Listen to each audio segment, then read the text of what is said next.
Finance Minister explained the objective of this proposal. ഡൽഹിയിൽ നടക്കുന്ന GST council യോഗത്തിന് ശേഷമാണ് ഇപ്പോൾ ധനമന്ത്രി നിർമ്മല സീതാരാമൻ മാധ്യമങ്ങളെ കണ്ടത്. വളരെ നിർണായകമായ പ്രഖ്യാപനം തന്നെയാണ് ഇപ്പോൾ നടത്തിയിട്ടുള്ളത്. GSTയിൽ സമഗ്രമായ മാറ്റം പ്രഖ്യാപിച്ചിരിക്കുകയാണ് കേന്ദ്ര സർക്കാർ. ഒരുപക്ഷെ സാധാരണക്കാർക്കൊപ്പം തന്നെയാണ് കേന്ദ്ര സർക്കാർ എന്ന ഒരിക്കൽ കൂടി തെളിയിച്ചിരിക്കുകയാണ്. നിർണായകമായ തീരുമാനങ്ങൾ പുറത്തുവരികയാണ്. ഐസൺ ജോസ് ചേരുന്നുണ്ട്. ഐസൺ, GSTയിൽ സമഗ്രമായ മാറ്റം തന്നെയാണ് ഇപ്പോൾ പ്രഖ്യാപിച്ചിട്ടുള്ളത്. എന്തൊക്കെയാണ് പ്രധാനപ്പെട്ട മാറ്റങ്ങൾ?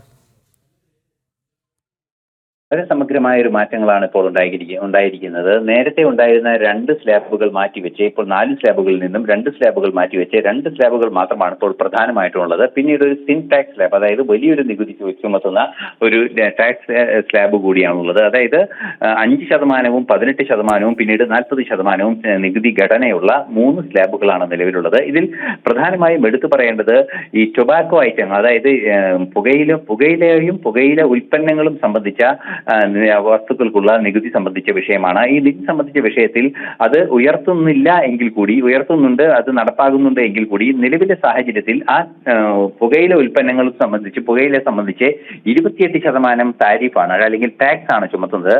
അതോടൊപ്പം തന്നെ പ്രത്യേക ലോൺ റീപേയ്മെന്റുകൾക്ക് വേണ്ടി അഡീഷണൽ സെസ്സുകളും ഈ പുകയില ഉൽപ്പന്നങ്ങൾക്ക് മേൽ ചുമത്തുന്നുണ്ട്.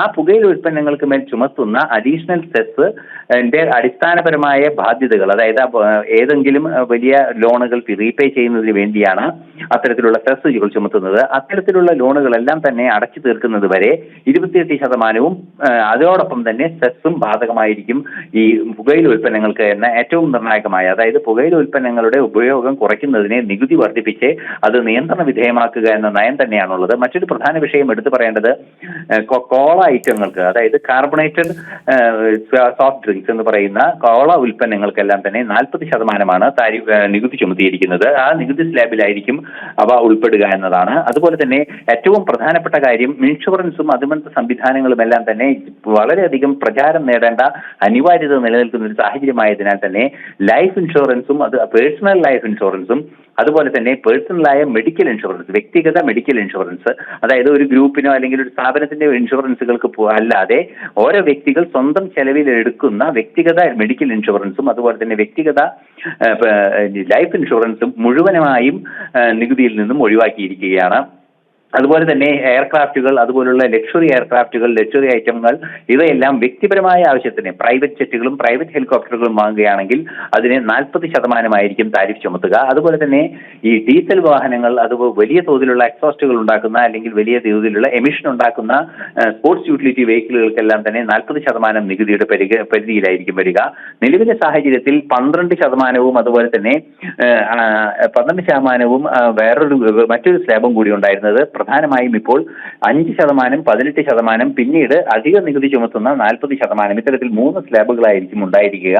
ഈ 3 സ്ലാബുകളുടെ ഘടനയിൽ ഓരോരോ ഉൽപ്പന്നങ്ങൾ കൃത്യമായി ഉൾപ്പെടുത്തുകയും ചെയ്യുന്നു എന്നാണ് ഇപ്പോൾ മനസ്സിലാക്കാൻ സാധിക്കുന്നത്. നിലവിലെ സാഹചര്യത്തിൽ പുകവലിയുടെ ദൂഷ്യഫലങ്ങൾ നിയന്ത്രിക്കുന്നതിനുള്ള കർശനമായ നികുതി തുടരുകയും അതുപോലെ തന്നെ ഇത്തരത്തിലുള്ള 5 മുതൽ 18 എന്ന 2 സ്ലാബുകളിലായി മാറുകയും ഇൻഷുറൻസും അതുപോലുള്ള സേവനങ്ങൾ, അതായത് വ്യക്തിഗത ഇൻഷുറൻസും വ്യക്തിഗത ലൈഫ് ഇൻഷുറൻസും വ്യക്തിഗത മെഡിക്കൽ ഇൻഷുറൻസും നികുതിയിൽ നിന്നും പൂർണ്ണമായും ഒഴിവാക്കുകയും ചെയ്യുകയാണ്. തീർച്ചയായും നമുക്കറിയാവുന്നതാണ്, MSME പോലുള്ള സൂക്ഷ്മ ഇടത്തരം നാമമാത്ര വ്യവസായങ്ങളെ സംബന്ധിച്ചിടത്തോളം അതിന്റെ ഉൽപ്പന്നങ്ങൾക്ക് കാര്യമായൊരു മുന്നേറ്റം നേടാനുള്ള കാര്യക്ഷമമായ നികുതി സംവിധാനങ്ങളും നികുതി ഘടനകളും ഉൾപ്പെടുത്തിയിട്ടുണ്ട് എന്നതും ഒരു പ്രത്യേകതയാണ്.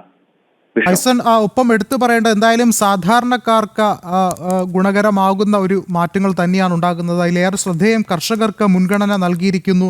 കർഷകർക്ക് വേണ്ടിയിട്ടുള്ള കാർഷിക ഉപകരണങ്ങളുടെ നികുതി സ്ലാബുകൾ കുറയുന്നു. എന്തായാലും അത് സംബന്ധിച്ച് നോക്കുകയാണെങ്കിൽ ഏറെ ഈ ഒരു പ്രഖ്യാപനത്തിൻ്റെ ഏറ്റവും പ്രധാനപ്പെട്ട ഹൈലൈറ്റ് അത് തന്നെയല്ലേ?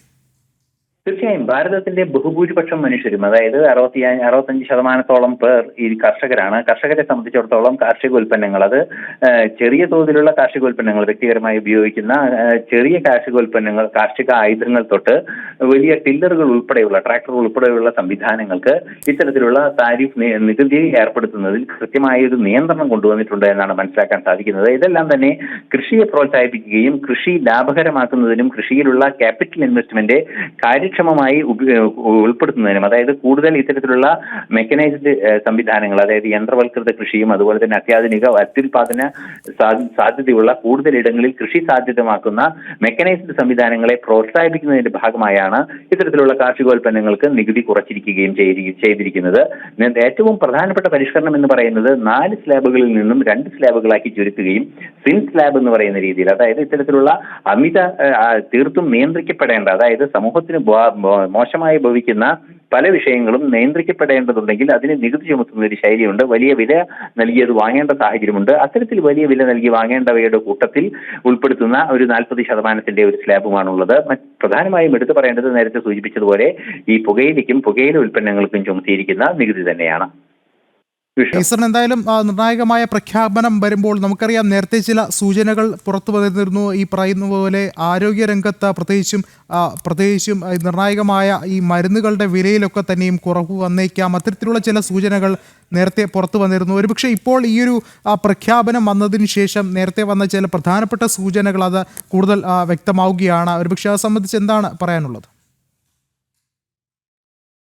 മരുന്നുകൾക്കും അതുപോലെ തന്നെ സർജിക്കൽ ഉൽപ്പന്നങ്ങൾ, അതായത് മെഡിക്കൽ എക്യുപ്മെന്റ്സ് എന്നാണ് സാങ്കേതികമായി നമുക്ക് പറയേണ്ടി വരിക. അതായത് മെഡിക്കൽ ഉപകരണങ്ങൾ, അത് വൈദ്യശാസ്ത്രപരമായ ആവശ്യങ്ങൾക്ക് ഉപയോഗിക്കുന്ന ഉപകരണങ്ങളെല്ലാം തന്നെ അതിന്റെ വില കുറയ്ക്കുന്ന 5% സ്ലാബിലേക്കാക്കും എന്നൊരു നിർദ്ദേശമാണ് നേരത്തെ നൽകിയിരുന്നത്. ഇക്കാര്യമാണ് ഇപ്പോൾ പ്രഖ്യാപിക്കപ്പെട്ടിരിക്കുന്നത്. തീർച്ചയായും നമുക്കറിയാവുന്നതാണ്, വൈദ്യസഹായം ഒരു മനുഷ്യന്റെ അവകാശമാണ് എന്ന് പ്രഖ്യാപിക്കപ്പെടുന്ന ഒരു സാഹചര്യത്തിലേക്ക് നീങ്ങുമ്പോൾ അത് ചിലവ് കുറഞ്ഞ വൈദ്യസഹായം ഉറപ്പാക്കുന്നതിനുള്ള നടപടികളുടെ ഭാഗമായി മെഡിക്കൽ ഉപകരണങ്ങൾക്കും സ്വാഭാവികമായും മരുന്നുകൾക്കും ചുമത്തുന്ന നികുതിയിൽ വ്യത്യസ്തമായ ചില ഘടനകൾ കൊണ്ടുവരിക എന്നൊരു നീക്കം തന്നെയാണുള്ളത്. അതിന്റെ ഭാഗമായി മരുന്നുകൾക്ക് വില കുറയ്ക്കുക എന്നുള്ളത് ജീവൻ നിലനിർത്തുന്ന ഔഷധം എന്ന നിലയ്ക്ക് സാധാരണക്കാരന്റെ ആവശ്യങ്ങളെ ഏറ്റവും പ്രധാനമായി പരിഗണിക്കപ്പെടേണ്ട ഒരു സാഹചര്യം ഉള്ളത് കൊണ്ട് തന്നെയാണ് അത്തരം ഒരു നീക്കം നടത്തുന്നത്. ഇത് സ്വാഭാവികമായും നമുക്കറിയാവുന്നതാണ്, മെഡിക്കൽ ഉൽപ്പന്നങ്ങളുടെ അല്ലെങ്കിൽ മെഡിക്കൽ ഉപകരണങ്ങളുടെ ഉത്പാദന വർധനവിനും സ്വാഭാവികമായും ഉത്പാദനം വർദ്ധിക്കുമ്പോൾ അത്തരത്തിലുള്ള തൊഴിലവസരങ്ങൾ വർദ്ധിക്കുന്നത് ഉൾപ്പെടെയുള്ള ഒരു സാമ്പത്തിക ശാസ്ത്ര വശം അതിനുണ്ട്. അതിനും പുറമെ സ്വാഭാവികമായും ഒരു അഫോർഡബിൾ മെഡിക്കൽ കെയർ, അതായത്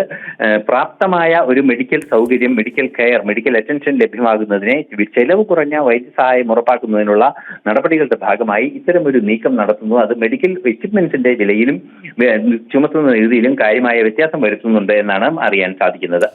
എന്തായാലും സമഗ്രമായ മാറ്റം തന്നെയാണ് GSTയിൽ പ്രഖ്യാപിച്ചിട്ടുള്ളത്. കേന്ദ്ര ധനമന്ത്രി നിർമ്മല സീതാരാമനാണ് മാധ്യമങ്ങളോട് ഇക്കാര്യമൊക്കെ തന്നെയും വിശദമായി പറഞ്ഞത്.